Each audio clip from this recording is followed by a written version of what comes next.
Double engine సర్కార్ అని చెప్పుకున్న వాళ్ళు డబుల్ సెంచరీ. రోహిత్, ఒక బిగ్ బ్రేకింగ్ మనం చూస్తున్నాం. స్టాలిన్ దాదాపుగా 4000 ఓట్ల మెజారిటీతో వెనకబడి ఉన్నారు.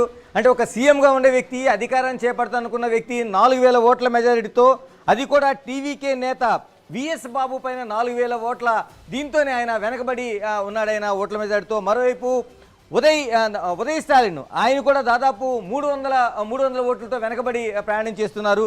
అంటే ఎక్కడ చూసినా సరే డిఎంకేకి స్టాలిన్ ఓడిపోయే అవకాశాలు ఉన్నాయా? ఇది చూస్తుంటే 4000 ఓట్లు అంటే అది చిన్న విషయం కాదు. ఎందుకంటే ఎప్పుడు కూడా లక్షల ఓట్ల మెజారిటీతో ఉండే స్టాలిన్ ఈ రోజున కేవలం కొత్తగా వచ్చిన పార్టీ టీవీకులో ఎవరో తెలియని నేత విఎస్ బాబు పైన 4000 ఓట్ల దీంతో వెనకబడి ఉన్నారంటే నిజంగా ఆ పార్టీని ఏ విధంగా చూస్తున్నారు అంటే ఇప్పటికే మనకి 52 స్థానాలు మాత్రమే అక్కడ ఆగిపోయి ఉంది.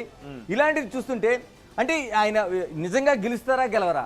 నిజంగా గెలవకపోతే అంతకంటే అవమానకరమైంది డిఎంకేకి మరొకటి ఉండదని చెప్పాలి. అంటే 50 స్థానాలను పక్కన పెడితే ఆయన గెలుపు అనేది కూడా అనివార్యంగా ఉండాలి. మాజీ సీఎంగా, అంటే మాజీ కాబోతున్నారని కన్ఫర్మ్ అయింది కాబట్టి ఒక సీఎంగా ఉండే ఆయన కూడా గెలవలేకపోతే ఆ పార్టీ విధి విధానాలు ఏ విధంగా తీసుకెళ్లారు?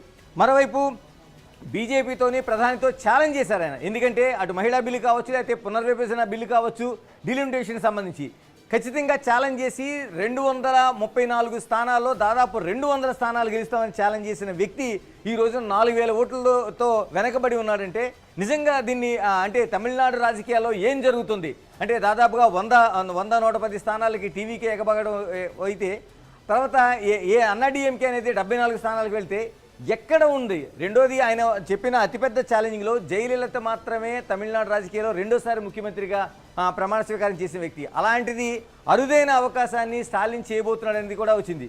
కానీ ఎక్కడ ఉంది స్టాలిన్ చూస్తుంటే చాలా వరకు కనిపిస్తుంది. మరోవైపు వ్యూహకర్తగా ఉన్న ప్రశాంత్ కిషోర్ ఆఫీసులో సంబరాలు ప్రారంభమయ్యాయి. ఎందుకంటే ఆయన దాదాపుగా 120 నుంచి 130 స్థానాలు టీవీకేకి ఇచ్చారు. ఖచ్చితంగా అధికారం సింగిల్ లార్జెస్ట్ పార్టీగా అధికారం చేపడుతుందని ఇచ్చారు కాబట్టి అక్కడ సంబరాలు ప్రారంభమయ్యాయి. ఏదైనా ఆ వ్యూహకర్త ఒకవేళ నిజంగా బాబు చేతిలో స్టాలిన్ ఓడిపోతే, విఎస్ బాబు చేతిలో ఓడిపోతే స్టాలిన్కి పార్టీ ఓడిపోవడం కంటే ఇది చాలా ఘోరమైన అవమానం ఉండే అవకాశం ఉంటుంది. పైగా విఎస్ బాబు గతంలో డిఎంకే పార్టీ నుంచి ఎమ్మెల్యేగా పనిచేశారు, ఆ తర్వాత కాంగ్రెస్లోకి వచ్చేసారు, ఇప్పుడు టీవీకే నుంచి స్టాలిన్ పైనే పోటీకి దిగారు.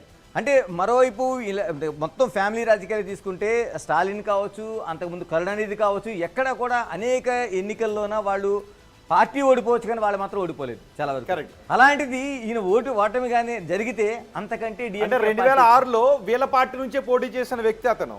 సో ఇప్పుడు టీవీకే నుంచి స్టాలిన్ పై పోటీ చేసి స్టాలిన్ ఓడిస్తే అధికారాన్ని డిఎంకే కోల్పోవడం కంటే ఇది చాలా ఘోరమైన అవకాశం ఉంటుంది.